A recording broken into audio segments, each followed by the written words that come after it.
Hey friends, Alex Fisher here for the Camelback Golf Academy. Thanks for joining me.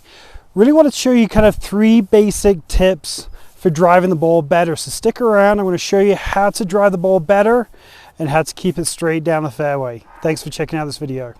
Okay, so let's get to it. So how can we hit our drivers better and be more consistent? I think the first thing is actually how high we tee the golf ball up. It's kind of something that we overlook sometimes. Sometimes we just take for granted. But with your golf ball, what I found is that when people tend to tee the ball too low, down kind of more towards the middle of the face, you tend to get a little bit more steeper and have a tendency to hit down on the golf ball.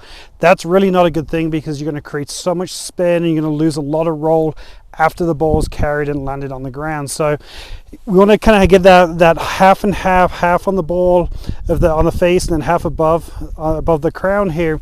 But there is a problem if you tee the ball too high, and it's not popping it up in the air. If you tee the ball too high, what happens is that your path will tend to make a swing where you'll come too much from the inside and you'll struggle to square the club face up. So finding that right height is going to certainly help you get that club face square at impact. Too low, we're going to hit down. Too high, we're probably going to come in and leave the face open. What's our second drill that we can do then? So our second one is, I've got a club laid down on the ground here, and what I'm going to do is I'm going to go ahead and place my right foot in line with where that club is on the ground, and just a simple exercise of making a full turn. Most people don't actually understand when the golf swing should stop and what a full turn is.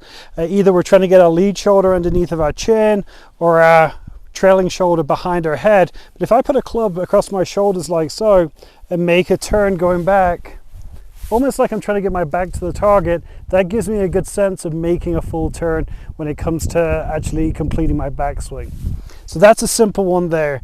Final tip for you, real simple, and I actually see this happen with more people more often than not. When we go ahead and set up to the golf ball here, a lot of times people struggle to get themselves organized correctly. And what do I mean by that? Well, if they're setting up to the golf ball and they've got the ball position in the right place in our stance, which should be our left or front heel, what happens is they tend to get their chest to face directly towards where the ball is.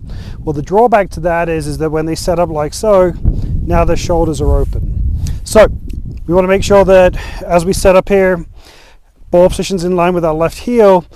Quick tip that you can do here is to go ahead and take your trailing hand off.